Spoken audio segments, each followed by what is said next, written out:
A huge thanks to Liz. Liz was immensely helpful to us when we held a very first small conference at the Neon in Newport, probably 2 years ago now.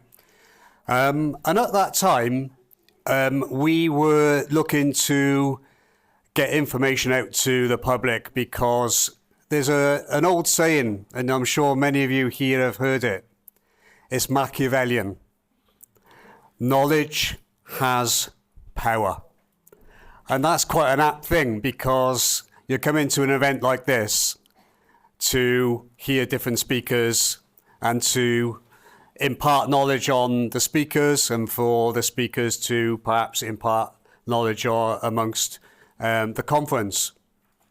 So, as I say, I'd like to thank Liz for the invite and also to thank the conference for taking the time to come out today when you could have just been sitting in the sun, but you've done something because you believe in what you do today can change what will happen tomorrow. So back about 2 years ago, I was very, very worried about a separatist campaign. You all know the SNP. But in Wales, there was an organisation that was very, very active in telling everybody in Wales how poor we were and how we need to get rid of those pesky English that are holding us down. Now, I'm born and bred in Wales, and a lot of my beliefs are generated from when I served in the military. So when I served in the military in a Welsh regiment, we had people from the border counties, etc., etc. And when I was serving in Beirut in the Lebanon, we never used to think of ourselves as, oh, well, that English guy or that Welsh guy or that Scotsman or somebody else. All we used to ever think about is us Brits. And that's an important thing for you because it's not something you're going to think of on a daily basis. So, No Cymru stands for no to separation. And our opponents were trying to say, oh, it means no Wales. Ah, right, that's what you're about. But what it actually means is no to separation. It's a non-profit campaign, as Liz said, against Welsh separation from the United Kingdom. And it's very important that you realise that a land that is divided is a land that is broken. A weakened country allows people to exploit us all. And there's an old adage, united we stand, divided we fall. And you're all aware of that. And history teaches us lots of things in life, but we can only walk tall when we walk together. We must remember that dark forces have been helping those that want to break up our country, making us all weaker, less safe and vulnerable. A hard border separating Wales from the rest of the United Kingdom brings huge economic and security risks threatening the entire British Isles. So, is it a real prospect? Well, one thing that I'm pleased at is my colleague and I slipped down to Barry in South Wales recently to do a reconnaissance mission on an independence march. They claim to have had 6,000 on the demonstration, but they didn't. Even the Welsh media said 6,000. South Wales Police said 6,000. So my colleague asked a police officer how many they thought was on that march. And the reply came back, 2,000. So you can see how media can affect people's thought processes. We all know that, the power of the media, whether that be on in print or via the web. So that's some of the things that we do. So we wouldn't want to misinform people and say, well, there was only 500 if there was 2,000. We want to be honest with people. Now, we've come to Exeter because we want to get this message across that, listen guys, it doesn't just affect Wales. You know that you've got the likes of the SNP in Scotland. And if they had their way, we'd all end up squabbling. There are people in Yes Cymru, they want to sell you water. And it's laughable because we all share resources between each other across this island. And it's a little island. And as Sir Tom Jones once said, I'll just go back to him because you've all heard of Tom Jones. He said on Welsh independence, the British Isles, I feel, are small enough as it is without us splitting up. So it's an important message for us all, and that's why we've done. We visited Derby and other places that Liz has held the Great Resist, and it's important that we spread that message for people, because if we don't sort of know what's happening, we all are at a loss for that lack of knowledge. So when we set up on this journey, I never realised that there were some dark forces at play. You know, we've all heard of the old conspiracy theories, and I used to think it was all a conspiracy theory, until I found out about a conference that took place in November 2023, and it was called Break Up Britain. Break Up Britain. Why does that even matter to you? Well, the people behind it weren't called Break Up Britain. They were called Open Democracy. Think about it. So the Daily Express published an article, and the journalist was a guy called David Maddox. They threatened the newspaper that they would be sued. So you can see where we're leading here. You know, when you get frightened and you think, well, I want to shut you all up, so if you keep on, I'm going to sue you. So they had to rewrite the article because they stated that George Soros, your good friend, was behind Open Democracy. Well, was slightly misguided the comment, because he's not directly behind Open Democracy, but the Open Democracy Foundation receives grants from George Soros. So there's the correction. So I'm going to ask you all, why does he want to see a divided nation? Can you think of any great reasons of why it would benefit the likes of him and globalist forces to see Britain, the United Kingdom, a weakened country? And as I say, I never knew about this when we created this not-for-profit movement. One thing I am going to ask you all today is to consider membership. We have members across England, Wales, Scotland, Northern Ireland. We do campaigning. We don't take any money from the organisation, but we believe we do very good things.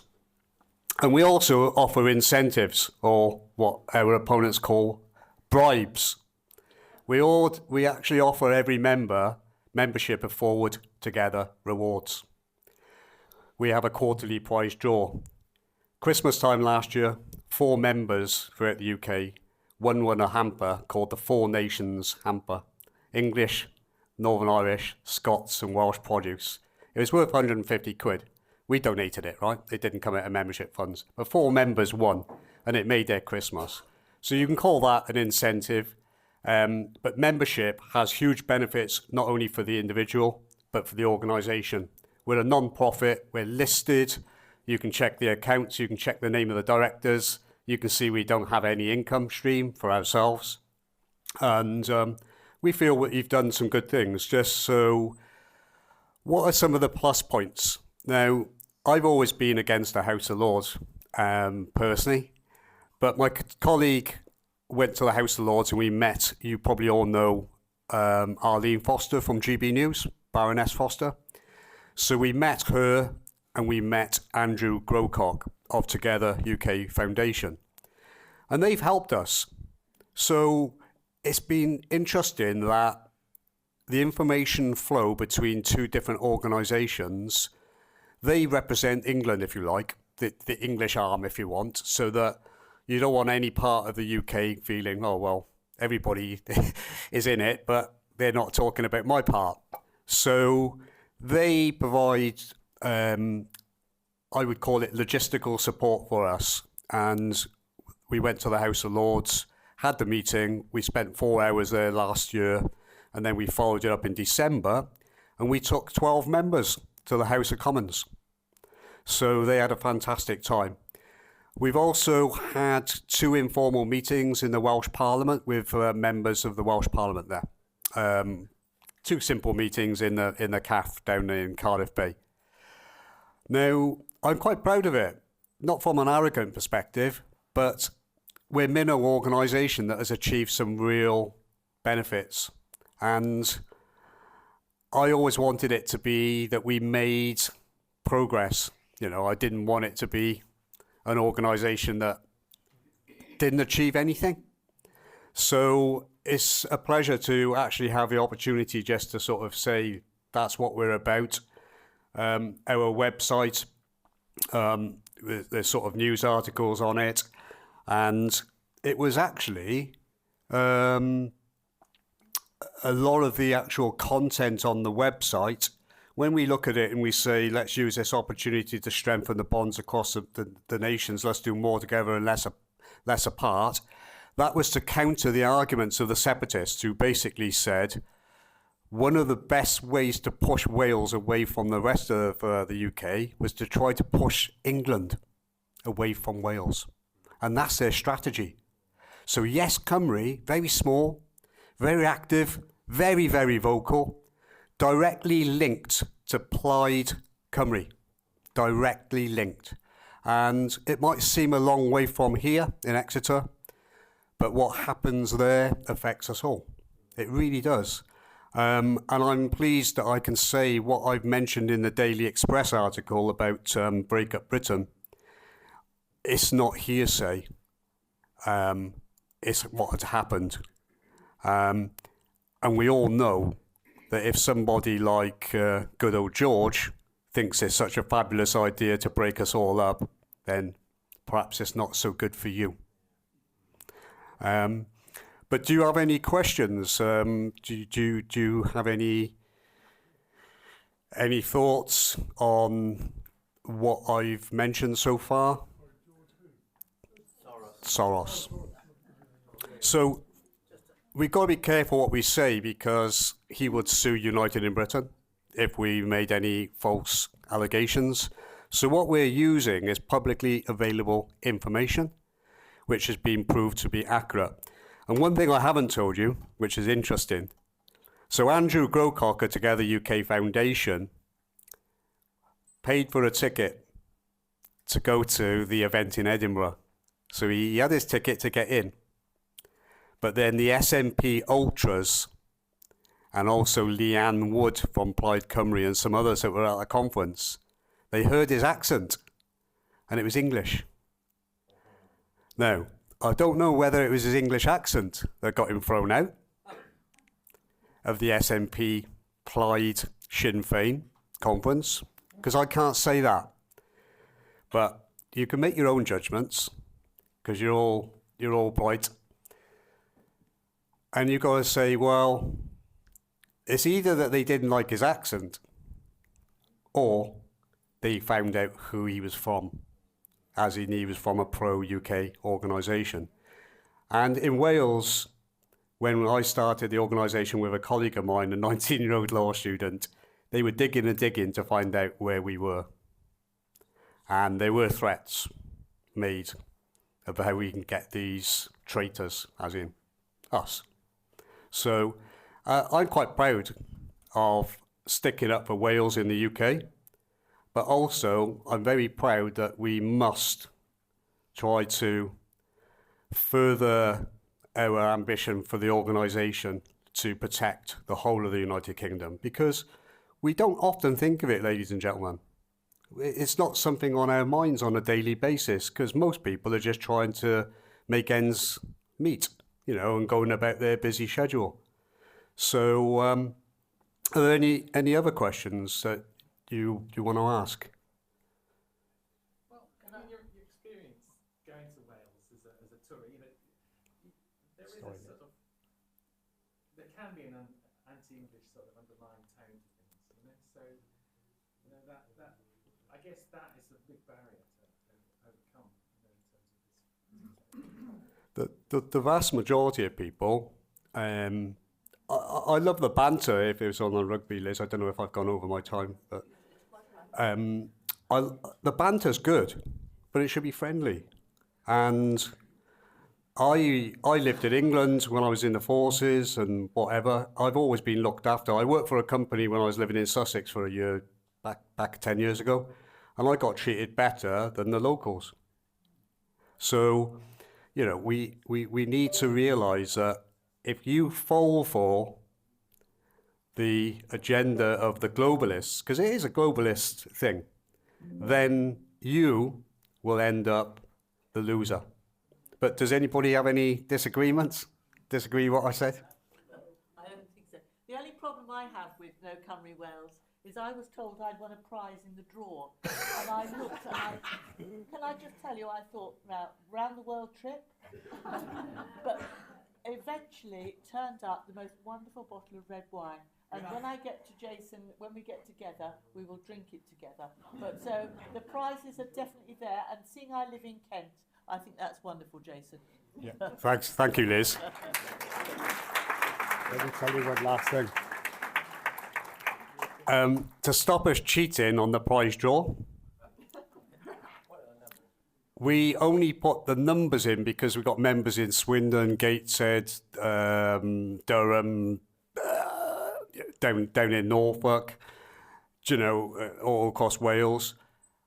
And we entered all the membership numbers because we don't want... So there were 4 prizes at Christmas, and the people that won were pretty shocked. But then there was a quarterly prize draw when Liz, her number came out, but we didn't know it was Liz until we did the quick cross-reference on the back office, which then married up the 6-digit membership number with Liz's name. So it prevents us, saying, well, I'd like that guy or I'd like her to win. So, yeah, we're trying to keep straight and narrow. Thank you very much.